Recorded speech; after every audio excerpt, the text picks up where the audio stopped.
이스라엘과 이란 간 전쟁의 양상이 심상치 않습니다. 앞으로 이 상황이 어떻게 전개될 것인가 가늠할 수 있는 척도 중에 하나가 미국의 움직임입니다. 이 미국이 중재자 역할을 잘 해낼 것인지 혹은 예정처럼 악수를 둘지에 따라서 세계 경제와 금융시장에 미칠 충격의 여파는 달라질 수가 있을 겁니다.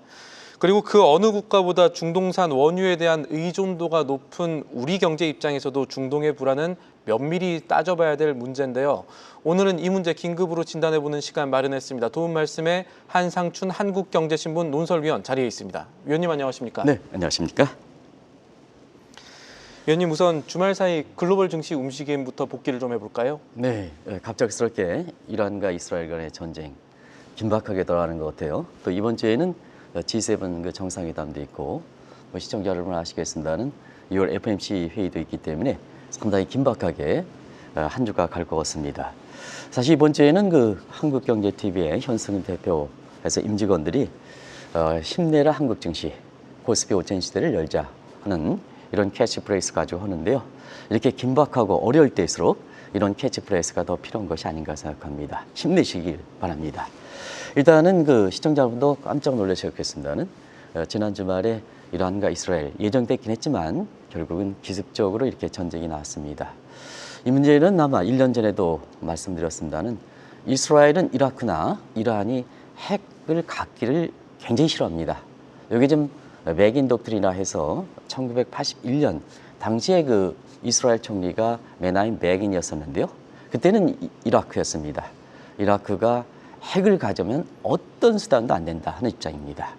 그에 이라크보다는 이란이 핵시설의 증폭 문제가 되면서 그에 트럼프 정부 1기 바이든 정부 지금까지 내려오는 겁니다. 일단 그 상황은 좀 이따 좀 말씀드리고, 그럼 이란의 대응은 하므라비 없정식이죠. 코란의 방식대로 결국 이란을 그 본토를 이렇게 공격해서 여러 가지 피해 사항이 나오고 있습니다. 결과적으로 보면 지금의 이란과 이스라엘 전쟁이 지금 신행국가에도 말씀드린 대로 미국이 지금 복잡하거든요. 그래서 대내적으로는 반 트럼프 시위 같은 것을 어떻게 해외로 돌파할 것이냐 하는 이런 긴박한 상황이 맞물려 있고 중국과 러시아의 미묘한 갈등 속에 있기 때문에 이것이 중동 정쟁으로 확산되는 것이 아니냐 하는 이런 우려들이 지금 많이 나오고 있습니다. 사실 이번 주에 미국 증시라든가 한국 증시는 좋은 분위기였습니다. 왜냐하면 5월의 양대 지표, 고용 지표와 인플레 지표가 이렇게 안정되다 보니까 경우에 따라서는 트럼프 요구가 6월 FOMC에 관철되는 게 아니냐. 그러면 트럼프 요구는 비커스 대 요구다. 미국 증시 좋다. 근데 이란과 이스라엘 간의 전쟁 때문에 다우존스 지수가 700포인트 넘게 떨어졌는데요. 지수 자체는 700포인트 떨어지더라도 이번 주 기대 때문에 한 2,000포인트가 날아갔다. 이런 시각도 나오고 있습니다. 사실 이스라엘과 이란 간의 전쟁이 아니라면 이번 주에 미국의 증시 또 여기에 따라서 한국 증시의 분위기는 상당히 좋은 거다 하는 것을 말씀드리는데요. 그것이 한순간에 나갔다는 얘기입니다. 결과적으로 보면 모든 이런 사태가 발생할 때는 가장 민감하게 반응하는 것이 시청자분 증시입니다. 그래서 증시는 다우존스가 700포인트 넘게 떨어졌습니다. 네, 달러라든가 국채 시장에 영향을 받긴 하지만 영향이 미미한 것 같습니다. 그러다 보니까 이 사태에 대해서 영향이 적다 하는 쪽으로 이렇게 되고 저도 그렇게 되기를 바랍니다. 우리 투자자 입장에서는. 그러나 채권과 외환시장은 증시가 가장 민감하게 반응한 것을 계기로 해서 외환시장과 채권은 이번 주에 그 영향이 미국의 태도 여부에 따라서 본격적으로 나타나지 않게 되냐 하는 시각이 월가에서 나타나고 있다 하는 것을 말씀드리겠습니다. 예. 초점을 이 두 나라 간 전쟁에 좀 더 맞춰보면 이스라엘과 이란과의 전쟁은 사실 오래전부터 발발할 수 있는 여건이 형성되었다는 지적도 있었죠. 네, 우리가 중동전에 볼 때는 항상 그렇게 얘기할 게 정부 간의 전쟁이 있고요. 그다음에 정부 외의 조직이 있습니다. 그런데 정부 간의 조직으로 보면 지금 이스라엘과 이란 간의 전쟁 가능성이 그렇게 중동 정도로 비화될 가능성이 적지 않느냐 이런 시각으로 보는 시각들이 있습니다. 그러나 그 이외 배후 세력으로 보면 사실 이란과 이스라엘 전쟁은 그렇게 이렇게 미묘한 전쟁으로 갈 가능성이 높습니다. 왜냐? 배후 세력 때문에 그렇습니다. 자, 정부 이외의 비정부 조직으로서 가장 힘을 많이 발휘하는 것이 프락시 조직을 지원하는 이란 혁명대 수비대입니다. 그럼 이란 혁명대는 이란 정부와 달리 중동 지역의 헤게모니를 꿈꾸고 있습니다. 자, 한번 보시기 바랍니다. 이런 혁명 수기대는 가자 지구의 하마스, 레바논의 헤즈볼라, 그 다음에 시리아의 친이란 민병대, 이라크의 인민동원군, 예멘의 반군 이렇게 되거든요. 그럼 이스라엘이 지금 팔레스타인 전쟁 이후에 때리는 곳을 한번 보시기 바랍니다. 바로 이곳을 때립니다. 하마스 때렸죠. 헤즈볼라 때렸죠. 친이란 민병대 때렸죠. 그 다음에 인민동원군 때렸죠. 거의 그랬습니다. 그렇기 때문에 팔레스타인 정부라 보지 않는다 한다면 정부 차원에서는 이번에 이란을 이렇게 공격을 했었는데요. 결과적으로 보면 자, 정부 이외에 이런 이란의 민병대가 이런 입장을 취하고 이스라엘이 여기에 지금까지 전쟁을 이쪽에 치명 헌전을 감안해 볼 때 라이스 정부도 사실 이러한 이란 혁명대 입장을 무시할 수 없는 상황이거든요. 예. 그런 과정에서 이번에 그 전쟁을 계기로 해서 공식적으로 이란과 그 다음에 이스라엘의 전쟁이 됐다 하는 측면에서 이것이 어떻게 진전될 것이냐 하는 측면은 바로 배후 세력을 보는 관점이 과거 1970년대 그 다음에 사실 최근까지 5차 중동전쟁의 이런 모습과는 좀 다르지 않느냐 하는 시각도로 국제 정세에서 만만치 않게 제기된다 하는 것을 말씀드리겠습니다. 정부 차원에서는 전쟁 가능성이 적다 하더라도 그 배후 세력에 있어서는 상당히 분위기가 중동 지역에서 전쟁을 폭발할 수 있는 잠재적 위험이 이렇게 누적되어 온 상황이다 하는 것을 말씀드리겠습니다. 그런 걸 생각하면 확정 가능성 안심할 수 없다 이렇게 봐야 될 것이고, 그리고 이번에 이스라엘, 이란 간 전쟁이 어떻게 될 것인가는 이스라엘의 동맹인 미국의 입장, 정확하게는 트럼프 행정부의 입장도 중요할 텐데요. 집권 1기 때는 어땠습니까? 네, 집권 1기 때 역시 트럼프가 개인적인 차원에서 또 미국의 국익 차원에서 중동 정세의 평화 문제의 중재안에 대해서 굉장히 교란을 시켰습니다. 그때 상황과 지금 상황과 한번 보시겠습니다. 자, 트럼프 집권 1기 때에는 첫 행선지로 그게 2017년 6월 달입니다. 이번에도 첫 행선지로 사우디를 방문했죠. 거의 동일한 경로를 겪고 있습니다. 예. 사우디 방문 이후에 그때 당시에 중동 정세가 굉장히 변했던 겁니다. 가장 근본적 변화는 이스라엘 수도를 코란 입장에서 가장 민감한 예루살렘으로 바꿔버렸거든요. 그러다 보니까 이란의 핵협정 파기가 되고 여기에 따라서 트럼프는 이란에 대해서 경제 제재로 응수했던 조치를 간단히 제가 말씀드렸습니다. 굉장히 복잡한 겁니다. 그런데 바이든 정부는 트럼프 정부에 의해서 정상화 과정에 꼬인 문제를 정상화시키도록 했죠. 그래서 그때 당시에 이란과 핵 협상을 재개시키고 그 이란에 대해서 경제 지원금도 주고 또 이란에 억류되어 있던 미국의 언론인을 뺐던 과정입니다. 자, 그런 상태에서 바이든에서 다시 트럼프 집권 2기로 넘어왔습니다. 그래서 이번에는 좀 이란과 핵협상 바이든의 연장 차원에서 트럼프 들어와서는 첫 협상이지만 바이든의 연장 차원에서 이란과 핵협상이 6차를 남겨놓고 있습니다. 이런 과정에서 사실 이번에 이스라엘과 이란 간의 전쟁이 터졌거든요. 트럼프 내심은 이란을 이렇게 격리시키는 겁니다. 그런 측면에서 이번에 전쟁을 계기로 해서 공식적으로 나왔죠. 이란은 지지하지 않는다. 핵협정은 파괴를 한다. 공식적으로 나왔죠. 그걸 1기 때 정확하게 되돌입한 대리지 않습니까? 예. 그러면 결과적으로 보면 이스라엘 지지하는 것이 아니냐. 그러면 이스라엘은 사우디와 관련돼 있거든요. 사우디는 수니파의 맹주입니다. 이란은 시아파의 맹주입니다. 그러니까 중동 지역에서 수니파와 시아파 간의 전쟁이 일어나는 것이 아니냐. 여기에 미국 내에서는 지금 반 트럼프 때문에 이걸 돌출구가 필요합니다. 어디로 돌출 것이냐. 중국으로 갈 것이냐, 러시아로 갈 것이냐. 안 된다. 그런 과정에서 중동 정세에 대해서 사실 하나의 돌파구를 찾지 않겠느냐 하는 측면에서 이에 미국의 태도, 특히 트럼프의 태도를 주목하실 필요가 있다는 것을 말씀드리겠습니다. 조금 전에 이 사우디와 이란 간의 관계를 언급해 주셨는데요. 조금 시계를 앞으로 돌려보면은 트럼프 미국 대통령이 취임 직후 처음으로 선택한 외국 순방 행선지가 사우디였습니다. 이 부분도 관련해 생각해 볼 것이 있을까요? 네, 집권 1기 때 정확히 재판이죠.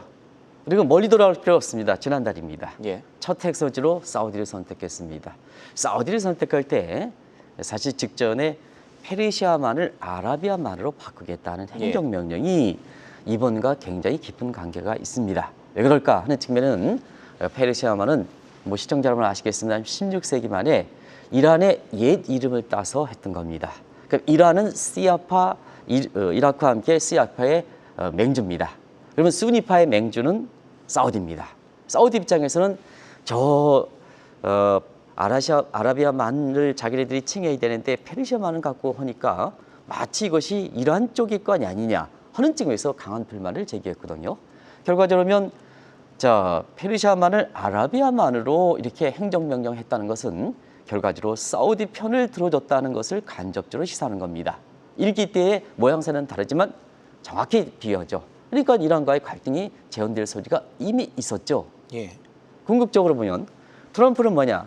궁극적으로는 이 호르무즈 해협을 자기 손아귀에 넣겠다. 호르무즈 해협은 내가 잠시 좀 설명드리겠습니다. 다들 뭐 아시겠습니다는 결과적으로 이런 각도에서 중동 지역에서 수니파와 시아파 간의 명확하게 대립 구조를 이번에 이란과의 전쟁을 통해서 형성됐다 하는 측면입니다. 그러면 지금 미국 협동도 중요하지만 중국과 러시아도 예민한 반응을 보이고 있는 상태거든요. 왜냐? 호르무즈 해협은 중국의 원유 수입, 중동산 원유 수입을 거의 다 80%를 거기다 통과하고 있습니다. 특히 이란에 대해서 의존도가 상당히 높습니다. 그런 측면이거든요. 그래서 경우에 따라서는 이스라엘과 이란 간의 전쟁은 미국이 직접적으로 역할이 있습니다는 직간접적으로 중국과 러시아 문제도 관련되어 있는 이런 상황이기 때문에 상당히 예민해서 보실 필요가 있다는 것을 말씀을 드리겠습니다.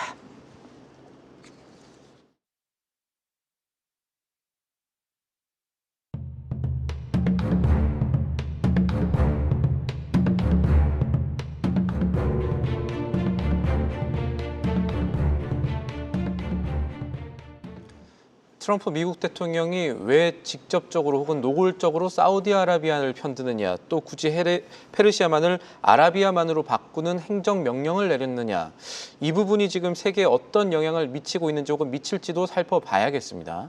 네, 취임 초에는 사실 트럼프 취임 초에는 중동 정세에서 가장 신중히 접근할 필요가 있다는 것을 많은 이렇게 미국 내 보수와 진보와 관계없이 이게 공적적으로 코멘트를 했습니다. 왜 그럴까? 시청자 여러분 아시겠습니다는 집권 1기 때 트럼프 정부가 중동의 평화 중재안에서 굉장히 실패를 했던 케이스고요. 이게 바이든의 정상화 과정에서 결국 트럼프가 취임할 때는 두 가지 전쟁을 해결하지 못하고 있는 상태였었죠. 좀 더 길게 보면 이렇게 우크라이나 러시아 전쟁 그리고 팔레스타인과 이스라엘 간의 전쟁을 해결하지 못한 상태이기 때문에 그런 코멘트가 나온 겁니다. 왜냐? 바로 미중 간의 갈등 문제와 직접적으로 연결되어 있기 때문에 그렇습니다. 한번 보겠습니다. 자, 지금까지 중국과의 협상에 있어서는 제네바 협상, 그다음에 지난주에 영국 협상이 있었습니다. 누가 이겼습니까?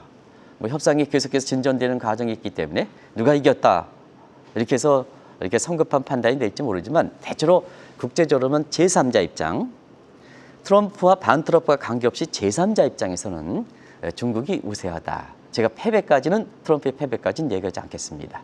그런 것이 관세에 대해서 위안화 절약으로 수출 통제에 대해서 휘뚜리 수출 통제에 대해서 이외의 협상도 미국이 목이 걸려 있는 상태가 아니겠습니까? 그래서 일전에도 미국도 협상 카드가 맞지만 중국 입장에선 미국의 목줄을 걸 수 있는 전략적인 협상 카드가 많다 하는 쪽도 처음부터 좀 말씀을 드렸습니다. 결과적으로 보면 중국이 뭐냐? 가장 최후의 카드로서 갖고 있는 것이 세계 항구를 봉쇄하는 겁니다. 이 문제는 잘 아시겠습니다는 세계 주요 거점 항구의 129곳을 완전히 장악한 상태입니다. 그래서 지금 상태에서 남극을 제외한 모든 지역의 항구를 또 미국의 로스앤젤레스 항구까지 이렇게 장악했다 이런 입장이거든요. 그럼 사실 항구를 점유한 중국을 대항할 수 있는 트럼프 입장은 뭘까? 대항한 3대항을 정력하는 거죠. 그리고 3대만을 이렇게 봉쇄하는 거죠.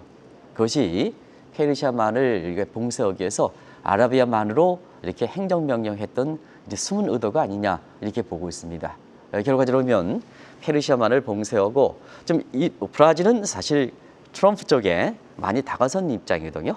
그러면 중국 입장에서는 가장 세계에서 원유 수입도가 제조업 비중이 높기 때문에 원유 수입도가 높은데요.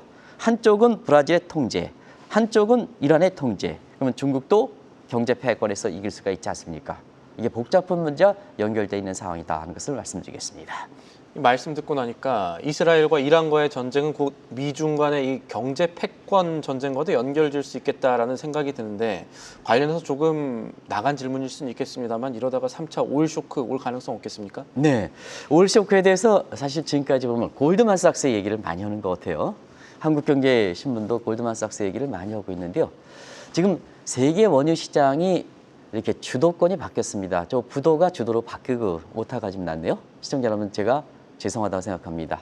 세계 원유 시장의 판도가 4차 중동 전쟁까지 달리 지금 세계에서 매장량권 생산권 미국이 완전히 주도하고 있습니다. 그래서 중동 사태가 발생하면 스카이로켓팅 현상은 발생하지는 않습니다. 왜냐? 미국이 공급망 차질에 대비해서 원유의 작업들을 끌어올린 상태고요. 아시겠으면 알래스카라든가 그다음에 대륙분 개발이 속속 진행되고 있는 상태에서 원유 비축분도 지금 반출하는 상태입니다. 그러다 보니까 골드만삭스의 이런 점을 감안하지 못하고 국제유가가 사실 우크라이나나 러시아 전쟁일 때 그리고 이스라엘과 팔레스타인 전쟁일 때 골드만삭스가 150달러로 폭등한다. 이겠죠. 그때 당시에도 아마 시청자 여러분이랑 같이 얘기했을 겁니다. 그럴 가능성이 적습니다.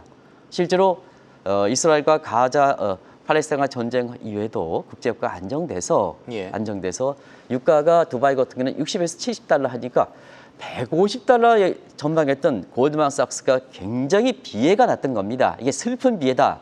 이 국제 원유 시장에서 이게 나오고 있습니다. 근데 이번에 사실 이란과 이스라엘과 전쟁에서 골드만삭스는 가장 슬픈 비애 때문에 가장 먼저 유가가 올라가지 않을 가능성이다. 이렇게 얘기하고 있습니다. 근데 다른 기관들은 과거 비교적 정확히 전망했던 다른 기관들은 어떠냐 하면 굉장히 이번에 유가 전망에 대해서는 신중을 기울이고 있습니다. 일부에서는 당시에 가장 정확하게 전망했던 기관들도 130달러까지 보는 시각이 있습니다. 결과적으로는 아시겠습니다는 이번 그 국제유가 향방에서는 골드만삭스 이게 전망과 관계없이 그건 예측이 굉장히 틀렸기 때문에 이 골드만삭스의 예측은 이렇게 그 염두에 두실 필요가 없습니다. 지금 상태에서는 최악의 시나리오 문제에서는 호르무즈의 해협의 봉쇄 문제입니다. 만약에 호르무즈가 형성되면 하루에 한 170만 벨, 1,700만 원 벨이 거의 통과하거든요. 이게 봉쇄된다. 그러면 유가가 250달러로 올라가지 않느냐 하는 이런 3차 쇼크 난도 심심치 않게 난다 하는 것을 말씀드리겠습니다. 글로벌 IB들의 다른 전망들은 그래도 저희가 참고를 많이 하는데 원유 전망은 워낙 살펴보면은 이 레인지도 넓고 레인지가 넓죠. 300달러 얘기 나오고 150달러 나오는데 실질적으로 보면 60달러에서 70달러 됐죠. 그래서 숫자보다는 이런 어떻게 보느냐 하는 시각이 중시하다는 것을 말씀드리겠습니다. 알겠습니다. 그런 측면에서 어쨌든 최악의 시나리오는 이란이 호르무즈 해협을 봉쇄할 가능성 여기에 있는 것인데 이 최악의 시나리오가 발생하지 말아야겠습니다만 만약에 발생을 한다면 세계 경제 그리고 한국 경제는 또 다른 불확실성에 휩싸이는 것이겠죠? 네, 리스크 매니지먼트란 상황이 발생하지 않더라도 대비하는 게 굉장히 중요합니다. 이미 상황이 발생하면 그것은 대비 차원에서 그렇게 의미가 없습니다. 그런 측면에서 최근에 IMF에서 나온 전망치를 보겠습니다. 지금 관세 충격이 있는 상태입니다. 관세 충격이 있는 상태에서 이스라엘과 이란 전쟁에서 유가가 이렇게 올라간다면 사실 세계 경제 입장에선 충격이 겹치는 거죠. 이런 상황을 보는 겁니다. 단순히 이란과 이스라엘에서 유가 상승 여부를 떠나서 지금 관세 충격에 의해서 지금 세계 경제가 상당히 어려운 상태거든요. 이게 누적된다는 얘기입니다. 그런 관점에서 IMF에 이렇게 보면 단순히 IMF는 국제유가가 10% 상승할 때 세계 경제 성장률이 이렇게 0.15%포인트 떨어지고 물가가 0.4%포인트 올라간다 이렇게 보시면 전망했습니다. 근데 시청자 여러분, 국제유가가 10% 상승하니까 이렇게 가능성이 있느냐? 지금 60달러인데 10% 6달러입니다. 6달러입니다. 지난주 어땠습니까? 10달러 가까이 올랐지 않습니까? 지금 유가 베이스가 60에서 70달러거든요. 10%는 6달러, 7달러입니다. 금방 갈 수가 있습니다. 그렇기 때문에 저는 두 가지 말씀드리겠습니다. 물가에 미치는 충격이 크다. 성장률에 비해서 물가에 미치는 충격이 크다. 세계 경제 성장률도 굉장히 큰 폭으로 하락시킨다 이렇게 보게 됐습니다. 여기에 관세 충격까지 됐을 때는 사실 어떻게 되겠느냐 하는 침체입니다. 그리고 특히 한국의 입장에서는 중동산 두바이에 대해서 그 어느 국가보다도 많이 의존한 국가입니다. 그런 측면에서 한국에 미치는 효과를 한번 보겠습니다. 국제유가 평균 한 100달러 간다. 이게 가능성이 적다 하더라도 여기를 감안하겠습니다.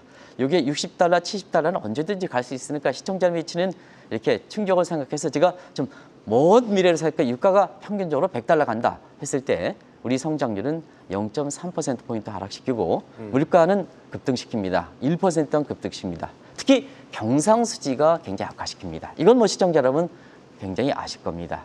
결과적으로 보면 한국에 사실 그만큼 빚의 의존도, 가계부채라든가 PF라든가 이런 쪽이 지금 정리가 되지 않은 상태에서 누적되어 왔기 때문에 외부적으로 샥이, 관세든 아니면 중동에 샥이 올 때는 엑스터널 샥이 있을 때는 우리적으로 내부적으로 이렇게 받칠 수 있는 이렇게 완충도가 떨어졌다는 얘기입니다.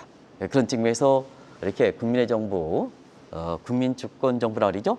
그래서 이재명 대통령이 이렇게 주도하는 국민정부가 출가했을 때 추경 좀 세게 해라. 가능한 지난주에 되겠습니다. 추경 20조가 아니라 상황에 따라서 다르지 않느냐. 지금은 25조, 30조를 밀어붙여라 하는 것도 바로 대외적인 샥에 있어서 크게 충격이 될 때는 좀 샥을 막아주고 경기가 회복됐을 때는 그때는 좀 재정 수익을 많이 좀 걷어들여서 그때는 재정 적자라든가 국가 채무를 줄이는 유연하게 가져가야 된다는 측면에서 왜 20조가 고정돼 있습니까? 지금 이재명 대통령께서도 25조보다 더 크게 가져가야 된다는 그 입장대로 가져가야 되죠. 가져가야 되죠.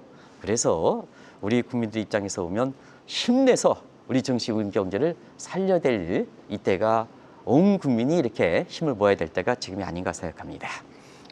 위원님, 그렇다면 우리 증시 입장에서는 이 중동 불안으로 인해서 원달러 환율, 외국인 자금 유입 어떻게 움직일 수 있다고 보십니까? 네, 이거는 뭐 사실 오늘 주제와 달리 지난 주말에 이렇게 많은 사람들이 환율 문제 기대가 높았죠. 예. 사실 이란과 이스라엘과의 전쟁 직전에는 원달러 환율이 1,350원대까지 떨어졌습니다. 그만큼 미국 자본 입장에서는 환차익이 좀 이렇게 기대되기 때문에 국내 증시 입장에서는 그렇습니다. 근데 이란과 이스라엘이 전쟁이 이렇게 딱 됐을 때 그때 한번 금요일에 낮 시장 한번 보겠습니다. 외국인들은 계속해서 자금이 들어왔거든요. 규모가 적다 하더라도. 근데 한국의 기관 투자가들이 자금을 많이 해서 우리 코스피 지수가 떨어졌습니다. 이 기관 투자가들 연기금과 기금이라든가 경우에 따라서 국내 증권사의 이기적 행동 이거 좀 이렇게 이재명 대통령이 이끄는 국민주권정부에서는 이걸 좀 한번 제가 이게 손을 볼 필요가 있습니다. 어려울 때는 국내 증시를 받쳐주는 거에 연기금을 비롯한 국내 증권사의 기관 투자의 역할이죠. 어려울 때 도망가니까 이게 문제가 되는 거죠. 외국인들은 계속 하고 있는데 이래서 힘내서 한국 증시가 되겠습니까? 코스피 5,000포인트가 되겠습니까? 국민연금과 연기금이 어려울 때일수록 받쳐줘야죠. 받쳐줘야죠. 그런 측면에서 지금은 민감한 상황인데요. 사실은 그렇습니다. 일부에서 보면 원달러 환율이 지금 1,360원대로 이렇게 올라가다 보니까 지금 1,400원대로 재진입하는 게 아니냐 하는데요. 1,400원대로 재진입하면 분명히 외국인 자본이 이탈세로 돌아설 수가 있습니다. 근데 아직까지 그때 상황은 아니기 때문에 지금 측면에서 너무 증시적 측면에서 너무 민감하게 이것을 반응할 필요는 없다는 것을 말씀드리겠습니다. 환율적인 측면에서. 예. 그래서 미국의 입장, 그다음에 이번 주에 G7 정상회담에서 이란과 이스라엘의 중동 정세에 어떤 중재를 내놓을 것이냐 문제, 그리고 페드 입장에서는 금리 문제에 대해서 어떤 입장을 내놓을 것이냐, 이걸 종합적으로 보셔서 원달러 환율이 지난 주말에 사실 기관 투자가들이 이렇게 매도하는 과정에서 코스피에 떨어지고 환율이 이렇게 올라가다 보니까 다시 1,400원대에서 외국 자본이 이탈세로 돌아서는 게 아니냐, 이런 쪽에 얘기해서 저도 오늘 큰 제목의 퀘스천을 그리고 했습니다는 미국과 중국과 이렇게 러시아 간에 어떤 입장을 보이느냐 하에 따라서 그런 가능성은 아직까지는 너무 비관적으로 보실 필요는 없다는 것을 말씀드리겠습니다. 알겠습니다. 오늘 말씀은 여기까지 듣죠. 지금까지 도움 말씀의 한국경제신문 한상춘 논설위원이었습니다. 위원님, 오늘도 감사합니다. 네, 고맙습니다. 계속해서 다양한 경제 이슈를 알고 싶다면 구독과 좋아요, 알림 설정 부탁드립니다. AI 캐스터 권미정이었습니다.